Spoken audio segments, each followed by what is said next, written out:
শুধু তাই নাই, আমাদের নেতারা যাইয়ে ওম শান্তি নমো নমো পড়ি ফেলাইয়া যাবে গে, ঠিক না বেটি? পড়েছে না পড়ে নাই? ওখানে যে ওম শান্তি নমো নমো কত কি পড়ে ফেললো, কত উদারতা আমরা দেখালাম যে ওখানে যে ওম শান্তি নমো নমো পড়ে দিলাম।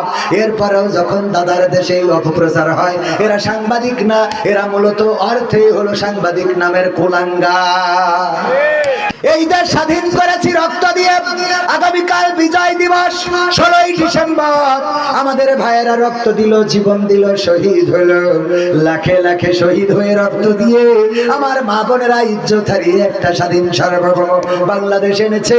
এই বাংলাদেশকে কোনো বাতিলের কাছে, কোনো পরাশক্তির কাছে আমরা ইজারা দিয়ে দেব না, ঠিক না বেঠে? আমরা রক্ত লাগে রক্ত দেব, জীবন লাগে জীবন দেব। কিন্তু আমার দাদাদের বসানো সরকার, দাদাদের বসানো ডাক্তার প্রেসক্রিপশন দাদারা দিত, আর ওই ডাক্তার আমাদের চিকিৎসা দিত। সেই ডাক্তার নিয়ে চলে গেছে, আমাদেরও রোগ ভালো হয়ে গেছে। এখন আর নতুন করে দাদার দেশের ডাক্তার আমাদের দেশে চলবে না, ঠিক না বেঠে? আমি বলি বাবা দাদারা, তোমরা প্রচার করো তোমাদের দেশে। তোমরা বলেছ আমাদের দেশে সংখ্যালঘু নির্যাতন হচ্ছে। আমি বলেছি আল্লাহর কসম করে বলি, সংখ্যালঘু নির্যাতন হচ্ছে না, বরং আমাদের দেশে, এই বাংলাদেশে সংখ্যাগরিষ্ঠ নির্যাতন হচ্ছে, যার বিরুদ্ধে প্রতিবাদ জানানো দরকার। আমরাই প্রতিবাদ করব, কারণ আমাদের, আমি যদি প্রমাণ দিই, 1 নম্বর ব্যক্তি হলেন পীরে কামেল, পীর ওলিয়া উলিয়ার পর্যায়ে পৌঁছে গেছে। আমার বঙ্গবন্ধুর পরিবার ইসলাম প্রচারের জন্য বাংলাদেশে এসেছিলেন, ইসলাম প্রচার করতে এসেছিলেন। সেই পরিবারের সন্তান জননেত্রী শেখ হাসিনা, দেখেন কত বড় আল্লাহওয়ালা। সকালবেলা উঠে আগে যায় নামাজ খোঁজে, তারপরে ফজরের নামাজ আদায় করে, তারপরে কোরআন তেলাওয়াত করে, এরপরে দিনের শুরু করে। আর আমরা তার হেলিকপ্টারে করে দাদার কাছে পাঠালাম। সে সংখ্যালঘু না সংখ্যাগরিষ্ঠ? কথা কয় না, কি গরিষ্ঠ? সংখ্যাগরিষ্ঠ। 2 নম্বর আউলিয়া পীরে কামেল হযরত শামীম ওসমান হাফিজাহুল্লাহ। দেখেন কত রাকাত, 80 রাকাত, 90 রাকাত তাহাজ্জুদের নামাজ না পড়ে ঘুমোতে যায় না। কত বড় পরহেজগার আল্লাহ, এত বড় তাহাজ্জুদ গুজারি। আমি গোটা মাসেও তো 80 রাকাত 90 রাকাত দূরের কথা, 8-10 রাকাত তো তাহাজ্জুদ পড়া হয় না। ওয়াজ করে গাড়ি চালাই, বাড়ি জাতি জাতি তো ফজর হয়ে যায়, এর মধ্যে তাহাজ্জুদ পড়বো কখন? আর আমার শামীম ওসমান কত বড় আল্লাহওয়ালা, 80 রাকাত 90 রাকাত তাহাজ্জুদ পড়ে। এই পীর সাহেবকে পর্যন্ত আমরা বুরকা পরায়ে বিদায় করলাম। তাহলে 2 নম্বর আউলিয়া, সেও সংখ্যাগরিষ্ঠ না সংখ্যালঘু? সংখ্যাগরিষ্ঠ। 3 নম্বর আউলিয়া হযরত সালমান এফ রহমান হাফিজাহুল্লাহ। দেখেন দরবেশ বাবা বলে অনেকেই তার মুজিজা দেখেছিল বাংলাদেশে যারা শেয়ার ব্যবসা করে, কত সুন্দর করে শেয়ার কেলেঙ্কারি করলো, মুজিজা দেখায়। আমার মুসা আলাইহিস সালাম নদীর মধ্যে রাস্তা বানাই দেখাই দিল, ইব্রাহিম আলাইহিস সালাম আগুনের মধ্যে ফুল বাগান বানালো, আর আমার মুসা আলাইহিস সালাম পুড়ে গেল তুর পাহাড় পুড়ে গেল, কিন্তু মুসা পড়লো না। আমার নূহ নবী কিস্তি বানালো, আর আমার ইউসুফ আলাইহিস সালাম কূপের মধ্যে পড়ে গেল, সেখান থেকে মুক্তি পাইলো। তারপরে এমনি ভাবে এক এক নবীর মুজিজা এক এক রকম ছিল। মুসা আলাইহিস সালাম লাঠি ছেড়ে দিলে লাঠি সাপ হয়ে যেত, হাতের মধ্যে ঢুকাইলে আগুন জ্বলতো। আর আমার দরবেশ বাবা শেয়ার বাজারে গেল, আর শেয়ার বাজার অমনি লুটপাট হয়ে গেল। সবাই জোরে জোরে বলেন সুবহানাল্লাহ। এই সুবহানাল্লাহ কুলু খারাপ, নাউযুবিল্লাহ। এই দরবেশ বাবা এত বড় আউলিয়া যে শেয়ার বাজার কেলেঙ্কারি করে দিল মুজিজা দেখায়, আর আমরা তার তাড়ালাম। এমনকি নূহ নবীর কিস্তিতে চড়ার পরে দাড়ি পর্যন্ত রাখলাম না। সে সংখ্যালঘু না সংখ্যাগরিষ্ঠ? 4 নম্বর আউলিয়া হযরত ওবায়দুল কাদের রাহিমাহুল্লাহ। খেলা হবে, পালাবো না, প্রয়োজন হলে ফখরুলের বাসায় গিয়ে উঠবো। সেই আল্লাহর ওলি গৌর গোবিন্দের মতো কোথায় হারাই গেল? বলল পালাবো না, পালাবো না। সেই আল্লাহর ওলিও চলে গেল কোথায়? এখনো দেখা মিলল না। অনেকের তো মাঝে মাঝে দেখা যায় আমেরিকায়, মাঝে মাঝে দেখা যায় লন্ডনে, মাঝে মাঝে জেলখানায়, মাঝে মাঝে কেউ ডিম খায় উপর দিয়ে বা নিচে দিয়ে। কিন্তু ভাইয়েরা আমার, এই আল্লাহর ওলির এখনো পাইলাম না। এই লোক সংখ্যা গরিষ্ঠ না সংখ্যালঘু? সংখ্যাগরিষ্ঠ। 5 নম্বর আউলিয়া বুঝতে পারলাম এই দুনিয়ার জীবন জীবনই না, এত আরামায়েশ কিসের? সুতরাং সব ছেড়ে দিয়ে দাড়ি রাখলো, টুপি মাথায় দিল, আর তারপরে বনবাসে চলে গেল। কলা পাতায় শুয়ে রইল আমার মানিক্কা। ঠিক না বে ঠিক? কলা পাতায় শুয়ে রইল। সেই মানিক্কার বিসি পর্যন্ত খুলে নিয়েছে। এও সংখ্যালঘু না সংখ্যাগরিষ্ঠ? সংখ্যাগরিষ্ঠ।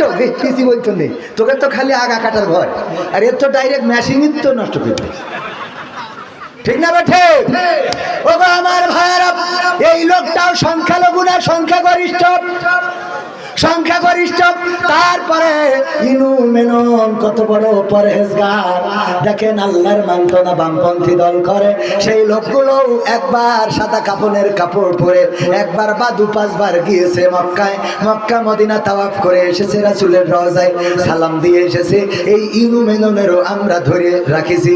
আরাফাত, ব্যারিস্টার সুমন সহ কত ডজন, 3 ডজনেরও বেশি আল্লাহর ওলি পলক টলক সহ সব রাখলাম জেলখানায়, ডিম দিলাম। ও আমার ভাইরা, এরা একটাও সংখ্যালঘু না, বরং সংখ্যাগরিষ্ঠ। বলেন ঠিক কিনা? সুতরাং নির্যাতিত হচ্ছে সংখ্যাগরিষ্ঠ, আর আমার দাদারা বলে সংখ্যালঘু নির্যাতিত হচ্ছে। আল্লাহর কসম করে বলি, আমার দেশের হিন্দুরা, বৌদ্ধরা, খ্রিস্টানেরা ডিমের মধ্যে কুসুমটা যেমন সংরক্ষিত থাকে, বাংলাদেশে তেমন মুসলমানদের কাছে হিন্দু, বৌদ্ধ, খ্রিস্টান সংরক্ষিত আছে। বলেন ঠিক কিনা? আমার দেশের মুসলমানেরা এবার নির্বাচনের পরে নাই, বরং সরকারের পতনের পরে আমার দেশের কোরআনের হাফেজেরা, আমার দেশের আলেমেরা, আমার দেশের ইসলামী আন্দোলনের নেতা কর্মীরা, আগে আমার মা বলতো মূর্তির দিকে তাকাবা না, মূর্তি পূজার নিকটবর্তী হবা না, ওই দিকে যাবা না। কিন্তু আমাদের নেতা কর্মী, মাদ্রাসার ছাত্র, কোরআনের হাফেজ এবারে যেন কোন ষড়যন্ত্র করে যেন মূর্তি না ভাঙে, তার জন্য রাত জেগে জেগে তাদের প্রতিমা পাহারা দিয়েছে। বলেন ঠিক কিনা? পাহারা দিয়েছে। ঠিক না বেঠে? সাদাটারে কালো বানাই আর কালোটারে সাদা বানায়। এই জাতীয় ভারতের প্রেতাত্মা প্রথম আলো এবং স্টার জলসা বাংলাদেশে এখনো আছে। এখনো আমার দাদার দেশের দালালেরা এই জমিনে আছে না? না আছে না? নাই? তাদেরকে এই জমিনে তারা থাকবে, বসবাস করবে, কিন্তু প্রকৃত অর্থে সোজা পথে চলা লাগবে। আর একটা কথা শুরুতেই বলে রাখি ভাইয়েরা আমার, যারা মনে করেন স্বাধীনতা এসেছে 5 তারিখে, আমি বলি এখনো স্বাধীনতা আসে নাই। এই বাংলার জমিন এখনো স্বাধীন হয় নাই, এই আল্লাহর জমিন এখনো স্বাধীন হয় নাই। 5 তারিখে স্বাধীনতা আসে নাই, বরং 5 তারিখে স্বাধীনতা কেমন করে আনতে হয় সেই রাস্তাটা দেখিয়ে দিয়ে গেছে। বলেন ঠিক কিনা? স্বাধীন তো হবে সেই দিন যেদিন এই বাংলার আকাশে কালেমার পতাকা উড়বে পথ করে। স্বাধীন তো হবে সেই দিন যেদিন বাংলাদেশের সংসদে আল্লাহর কোরআনটা বসানো হবে, আল্লাহর কোরআনের আইন দিয়ে যেদিন এই দেশ পরিচালিত হবে, সেই দিন প্রকৃত অর্থে দেশটা স্বাধীনতা পাবে। ঠিক না বেঠে? এখনো স্বাধীন হয় নাই। স্বাধীনতা কিভাবে আনতে হয় সেই রাস্তা দেখিয়ে দিয়েছে আমার আবু সাইদ, আমার শান্ত, আমার মুগ্ধ, আমার ইয়ামি। তারা দেখিয়েছে যে এই রাজপথ ছাড়া যাবে না, বরং বাতিলের সামনে, বুলেটের সামনে, বন্দুকের সামনে, গুলির সামনে বক্ষ পেতে দিতে হবে। জালিমের গুলি আমাদের বক্ষ ছেদ করে পিছন দিয়ে বের হয়ে যেতে পারে, আমাদের রক্ত জমিনে পড়তে পারে, জমিন ভেসে যেতে পারে, সেই রক্তের সাগরে সাঁতার কাটা লাগতে পারে। সাঁতার কেটে কেটে একটি বিপ্লবী কালেমার পতাকা বাংলার জমিনে উড়ানোর রাস্তা দেখিয়ে দিয়ে গেছে। বলেন ঠিক কিনা? আমরা সেই রাস্তা দিয়ে হাঁটতে হবে কোরআনের রাজ কায়েম করার জন্য। কোরআনের সাথে যদি কেউ দ্বন্দ্ব করে, তাদের সাথে আপোষ করা যাবে কোরআনের সাথে যারা করবে দ্বন্দ্ব তাদের সাথে কবু হবে না আপোষ। কোরআনের সাথে যারা করবে দ্বন্দ্ব তাদের সাথে কবু হবে না আপোষ। জেল জুলুম হলেও হবে, জেল জুলুম হলেও হবে, বিবেকের কাছে তবু রব নির্দোষ।